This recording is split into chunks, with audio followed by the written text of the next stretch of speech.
Nathan, you've got Daniel up with you today. Can you tell us a bit about why he's here?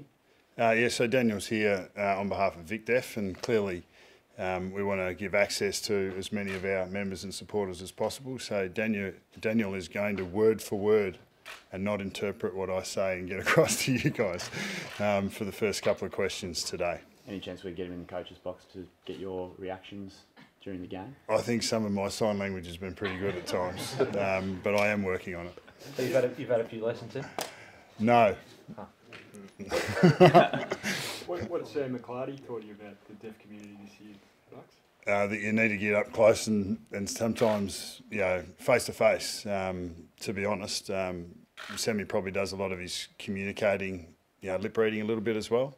And we've learned a little bit more about his challenges and the way that he's been able to get through them first class. It gives you far greater appreciation for his ability to get through the TAC system and then to earn his way onto a playing list, given the challenges that he's faced as a young man.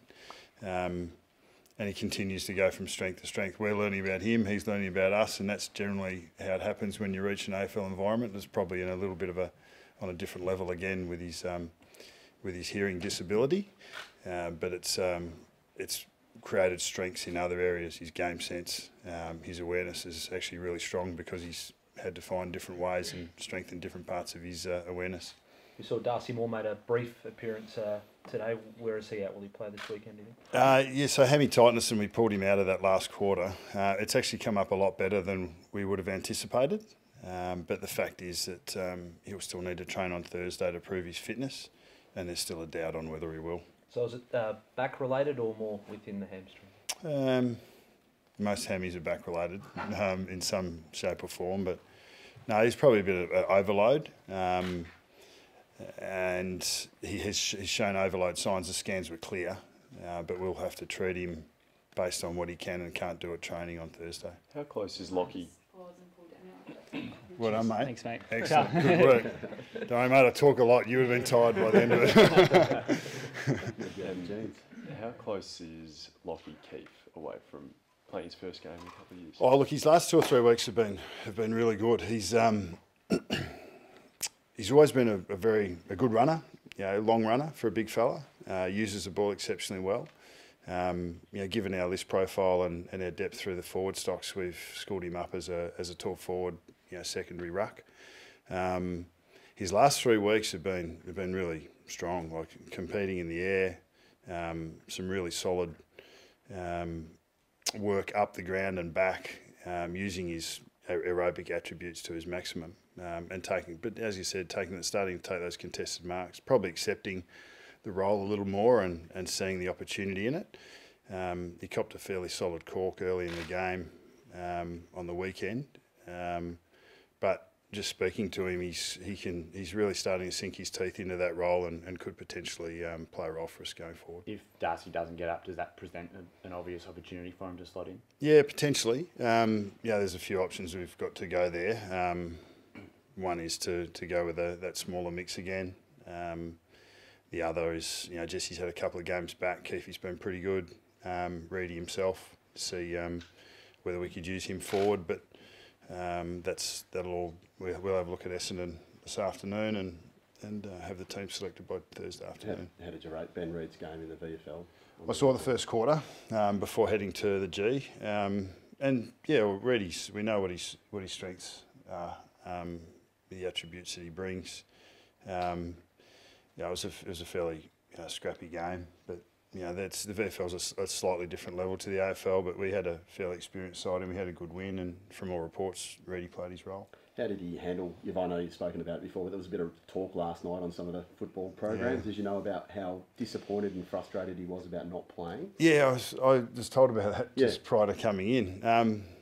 What I will say is that the conversations that we have internally stay internal, and there's obviously a lot more that's discussed other than what was communicated last night. It is a fact that we've only won one of the 8 games that Reedy's played in, but clearly there's a bit more to that than just Reedy's presence.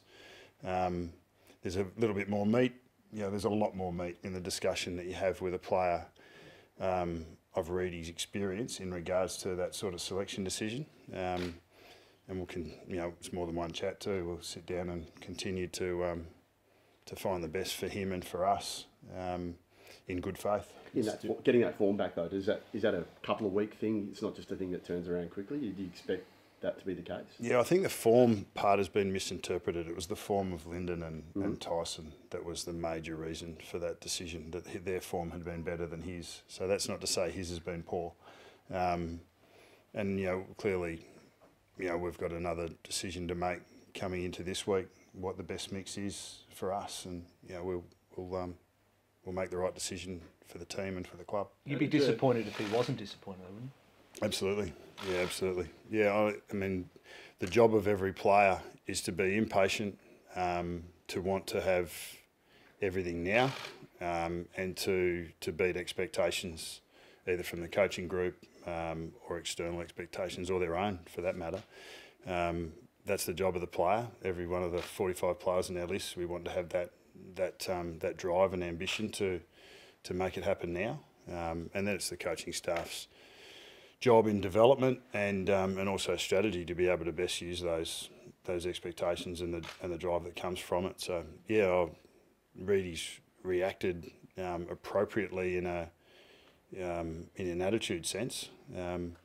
It's as I said, there's not a lot of there's more meat in the conversation than what would have been declared last night. How did you assess that form, given he only played one game back from injury? Yeah, I did say that it was probably went to a balance issue. We shouldn't have played the 3 talls against Port Adelaide, and so really pushed him in. And that was, in retrospect, that was we heard in that regard. So that was part of the discussion with Reedy also. Why do you feel the discussion around your future has intensified this week in particular?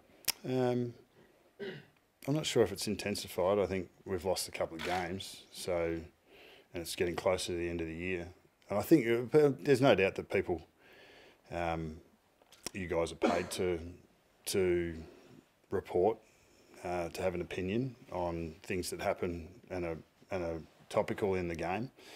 I don't have the luxury of that time. I'm focused on preparing for and beating Essendon this weekend and to try and make the most out of the opportunities that we have in season 2017. So I choose not to spend my time thinking about the things that you guys spend your time on. So I really, it's head down, bum up, and making sure that we make the most of every day to be able to perform as well as we possibly can. I'll leave the speculation to you guys. Are you happy to wait until the end of the season, or would you like a decision to be made before then? No, I think everyone that's not involved in it would like to know what's going on. The reality is that I'm more than happy to let the season play out, and I think the time for senior leadership discussions is generally in the off season, and I think that's where they'll take place, and that's where it'll happen. You spoke a bit the other night about some of the younger players on your list and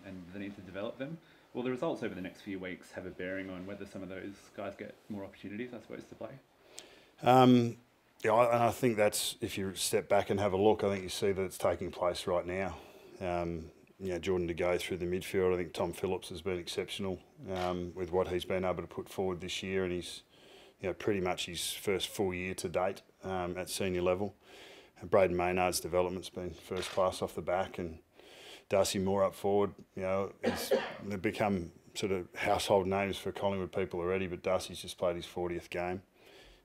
Brodie Grundy's still an 80-game player, but he's in All-Australian discussions. So he's another young player that's coming through for us. We've seen Matty Scharenberg come through. We've obviously Callum Brown has our only first-year player, but one of the reasons we haven't had a lot of those is because we've played them all in the last sort of 24 months. There's a lot to like about our youth and the development of the same over the last, this season in isolation, and we've shown some pretty positive signs. They've played some pretty competitive footy. They haven't won as many games as we would have liked, but they've been a kick away here or there, and it's the little things that you need to get right. And we've got this week will be our focus to make sure that we get them right to be able to turn those close losses into wins, or the competitive performances into wins. But that's our challenge week by week. Do you Nathan, expect Josh Dacos and Kale Kirby to get a chance at senior This week? or this season? I think they may, and it'll be off the back of their form and the opportunities at senior level, and no doubt the performances of the 22 each week at senior level can dictate that, and the other is more specifically is the form of the individuals in the VFL. We've had our VFL program in the last month has been really strong. So Matty Schoenberg's gone back and continued his form. Jared Blair's been in great form. Chris Mayne is playing more impactful, better, more consistent football. Ben Reedy was down there. We've just spoke about Lockie Keefe. We've got some players down there that are putting their hands up and are ready to come in when called upon. So Josh has been a bit up and down from an injury perspective. He hasn't had a lot of continuity even at VFL level, so that holds him back a bit.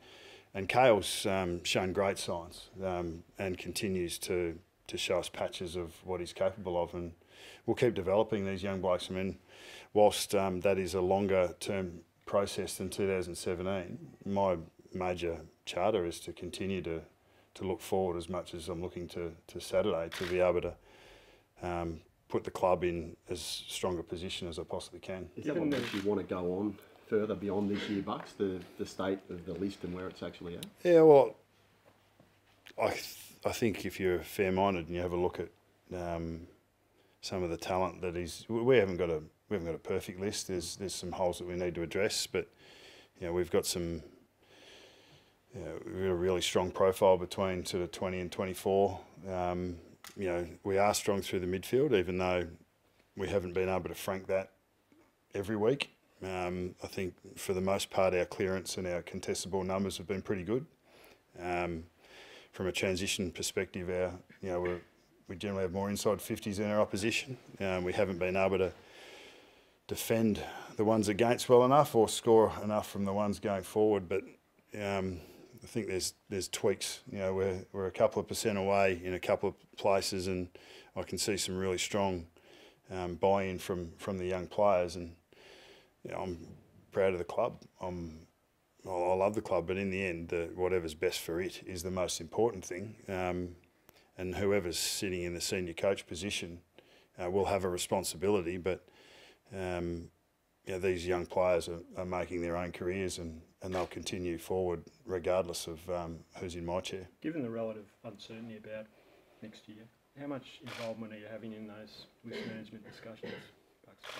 Yeah, look, they still take place as per normal, and I take my chair and responsibility that comes with the role, and I'd like to think that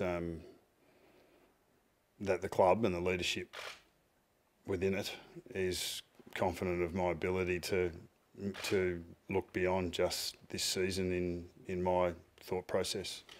I think the major role of a coach is to be a developer of people and to find the best task and the best path forward for each of the individuals within it, as much as the group. And I want the best thing for the footy club, and that means I want the best thing for every one of the players within it.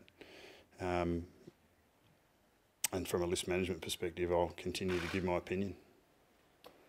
Thanks, mate. Cheers. Thanks guys. Well done, Daniel. Good stuff, mate.